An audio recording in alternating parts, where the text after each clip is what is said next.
अस्सलामुअलैकुम। उम्मीद करती हूँ सब खैरियत के साथ होंगे। मेरी दुआएं सब खुश रहें, हंसते रहें, मुस्कुराते रहें। करते हैं आज का व्लॉग स्टार्ट। और आज के व्लॉग में मैं आपके साथ शेयर करूँगी कुछ इन्फॉर्मेशन जो रिलेटेड टू है self care tips for new born babies. और ये न्यूली मदर के लिए बहुत ज़्यादा इंपॉर्टेंट है। एंड तक इसको ज़रूर देखिएगा, इससे आपको बहुत ज़्यादा फ़ायदा मिलने वाला है। तो आते हैं अपने टॉपिक की तरफ। और आज मैं आपके साथ कुछ टिप्स शेयर करने वाली हूँ। और ये कुछ ऐसी इम्पॉर्टेंट चीज़ें कहीं ना कहीं हम इनमें बेएहतियाती कर लेते हैं, जिसकी वजह से बाद में हम लोगों को ना इसका खमीसा भुगतना पड़ता है। तो सबसे पहले फीडिंग की तरफ आ जाते हैं। तो जैसे ही बेबी डिलीवर होता है, ज़रूरी है कि हर 2 घंटे बाद जो है बेबी को फीड करवाएं, क्योंकि उससे एक तो बेबी का जो शुगर लेवल है वो मेंटेन रहता है। दूसरा, फर्स्ट टाइम जो होता है मदर से वो क्लोस्ट्रम रिलीज़ होता है, जो कुदरती तौर पे बहुत ज़्यादा आपके बेबी के लिए फ़ायदेमंद होता है। एंटीबायोटिक इन नेचर होता है और उसमें खुद मुदाफ़त आपके बेबी के लिए बहुत ज़्यादा होती है। और दूसरी तरफ से मदर को भी उसका बहुत फ़ायदा होता है, क्योंकि जब आपका बेबी फीड करता है तो उससे आपका नेचुरली तौर पर ब्लीडिंग भी कंट्रोल होती है। लेकिन दूसरी तरफ अगर देखा जाए, जिस तरह आजकल सी सेक्शन बहुत ज़्यादा उसकी रेशो है, तो सी सेक्शन मदर्स को थोड़ा प्रॉब्लम फेस करना पड़ता है ड्यूरिंग फीडिंग। तो ये उनके साथ जो नर्सेज होती हैं, जो उनको देख रहे होते हैं, उन पर लाजिम है कि वो उनकी हेल्प करें इस चीज़ में और साथ साथ उनको हौसला भी दें। दूसरा आ जाता है पॉइंट बर्पिंग की तरफ।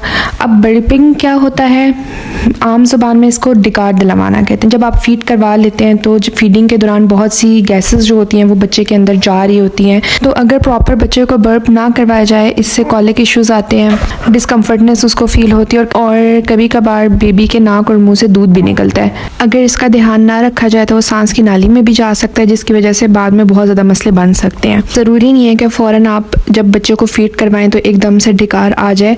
20 मिनट भी लग सकते हैं, उसके बाद कम से कम 10 मिनट भी लग सकते हैं। तो बेहतर है वेट किया जाए और प्रॉपर तौर पे बर्प करवा कर ही बेबी को स्ट्रेट लटाया जाए। उसके बाद आ जाता है होल्डिंग के बेबी को आपने किस तरीके से पकड़ना है। अब छोटे बच्चे होते हैं, वो अपनी गर्दन को नहीं संभाल सकते, तो बेहतर है उसको इस तरीके से आप पकड़ें कि उसकी जो गर्दन है और उसका जो सर है उसको सपोर्ट मिले, क्योंकि हड्डियाँ कच्ची होती हैं और अल्लाह ना करे कि अगर एकदम से बच्चा झटका खाता है और पीछे जाता है तो उससे उसको इंजरी हो सकती है। इसके बाद अगर अम्बिलिकल कॉर्ड की बात की जाए, जैसे कि नाफ जिसे हम लोग कहते हैं, अब बच्चा पैदा हुआ तो वहाँ पे क्लिप लगाया जाता है, तो उसके इन्फेक्शन को रोकने के लिए आपने ये करना है, पहले तो उसको ड्राई रखना है, प्रॉपर तौर पे उसकी क्लीनिंग करनी है रोज़ाना, और पैम्पर के नीचे रखना है ताकि वो जो है ना वेट ना हो। और दूसरा, उसको कभी भी आपने खुद खींच के नहीं उतारना, वो नेचुरली तौर पर खुद ही हील होती है और ख़ुद ही उतर जाती है। और किसी किस्म का दबाव नहीं डालना, क्योंकि अगर उसका इन्फेक्शन हो जाए तो वो बच्चे के लिए बहुत ख़तरनाक होता है, क्योंकि चांसेस होते हैं कि अगर आपकी अम्बिलिकल कॉर्ड में इन्फेक्शन हो गया तो वो इन्फेक्शन पूरी बॉडी में भी फैल सकता है। तो इस चीज़ का आपने बहुत ध्यान करना और वेट करना है कि वो खुद उतरे।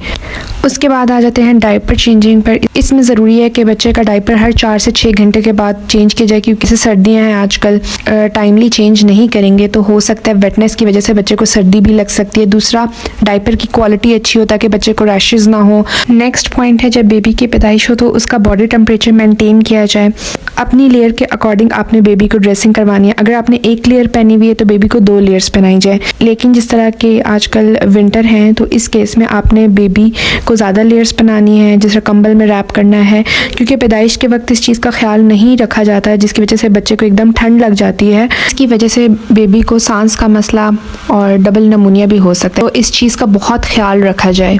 इस चीज़ का भी ख्याल रखा जाए कि आपके बेबी को ठंड तो नहीं लग रही। उसका इस तरह पता चलेगा, आप उसके हाथों और पाँव का टेम्परेचर देखें। अगर वो ठंडे हैं तो उनको रैप करें ताकि उसका बॉडी टेम्परेचर मेंटेन हो सके। फिर आ जाता है गैस हीटर के बारे में। आजकल सर्दियाँ हैं और घरों में मोस्टली गैस हीटर्स यूज़ हो रहे हैं, तो इस चीज़ का ख्याल रखा जाए कि जिस कमरे में बेबी है वहाँ पर गैस हीटर का इस्तेमाल ना किया जाए, क्योंकि एक तो सफोकेशन कॉज करता है और दूसरा ऑक्सीजन लेवल को भी वो कम करता है।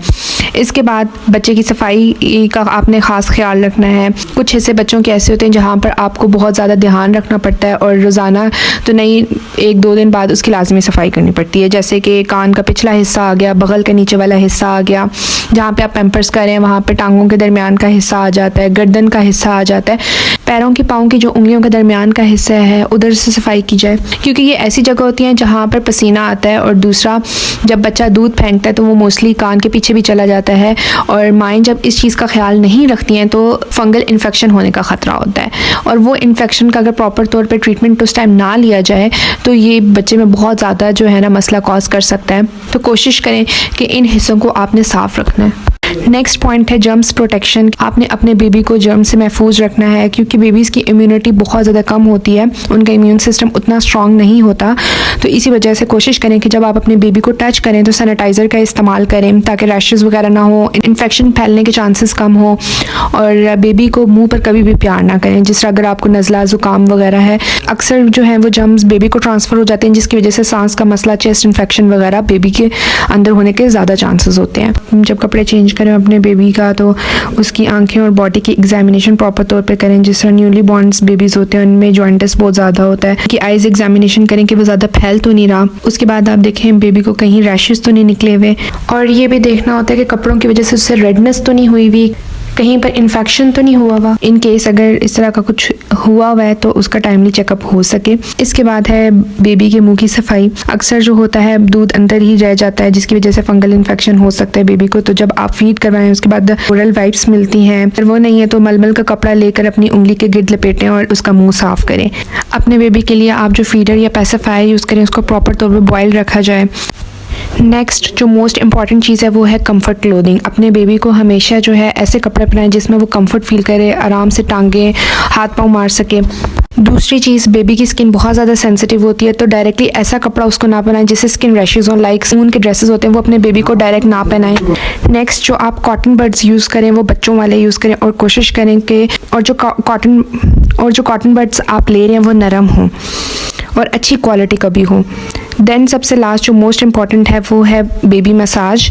आपने बेबी मसाज करनी है। इससे ये होता है कि बेबी का जो जिस्म होता है वो खुलता है, मसल्स नरम पड़ते हैं। ज़्यादा लेयर्स की वजह से खून का जो फ़्लो होता है वो इतना अच्छा नहीं होता, तो आप जब मसाज करते हैं तो ब्लड फ्लो भी बेबी की बॉडी के अंदर अच्छा होता है। होप सो आपको मेरी वीडियो पसंद आई होगी। इसी के साथ मुझे दें इजाज़त। अल्लाह हाफिज़।